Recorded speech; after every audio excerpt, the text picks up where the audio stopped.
দেখো আমার স্কিনটা কত গ্লোয়িং। আমি নেল পলিশ।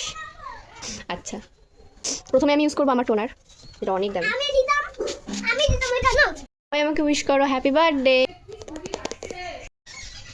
এবার আমি ক্রিমটাকে ইউজ করবো একদম স্টাইল করে, যেরকমভাবে সবাই আর কি গেট রেডি উইথ মি বানায়, যদিও আমি কোনোদিনও বানাইনি। এবার প্রথম ফার্স্ট এবার আমি ইউজ করবো আমার সানস্ক্রিন, যেটাও অনেক দামি, প্রায় 1 লাখ টাকা। মেগারিভু। ভদ্রভাবে আমি দেখাতে পারি না মানুষের সামনে যে আমি সুন্দর করে সাজি, মানে স্কিন কেয়ার করি, get ready with me shoot করি, হয় না। নিতে হবে যাতে স্কিনটা গ্লো দেয় হাসলে, এই জায়গাগুলো। তো এবার আমি ইউজ করবো আমার অনেক দামি লিপ বাম। এটা কেনার মতো অকাত তোমাদের নেই, আমি কিনি প্রায় 50,000 না, যদি ওটা আমার না।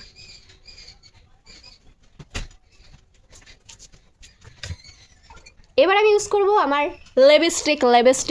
আমার লিপস্টিক, এটাকে ইউজ করতে এরমভাবে নিয়ে, শুকায় গেছে সব।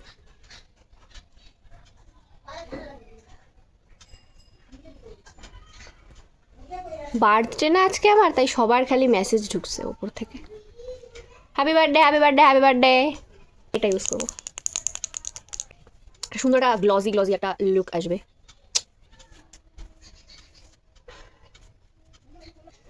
ও বাবা যে চুমু, এটা চুপ, এটা হচ্ছে কিসের এনগেজ, এরম করে। ওমা, এরম করে দিয়ে, এরম করে, বেশি পড়ে গেল এই যে এখানে। কি সুন্দর। তো গাইজ দেখো না গাইজ, আমি তাহলে রেডি, ফুলফিল রেডি। পিছনে ঘুরে দেখতে হয় যে আমাকে কেউ দেখছে কিনা, আমি get ready with me shoot করছি, কারণ এটা অনেক বড় ব্যাপার যে আমি শ্যুট করব, ভিডিও করব, ক্যামেরার সামনে সাজবো, এইটা অনেক বড় ব্যাপার। এটা আবার আপলোড করবো, পেছন থেকে কেউ চুপ করে দেখতে থাকে, সেটা আমার খুব লজ্জার ব্যাপার। এরকম করবো, এরকম। চলো বাই।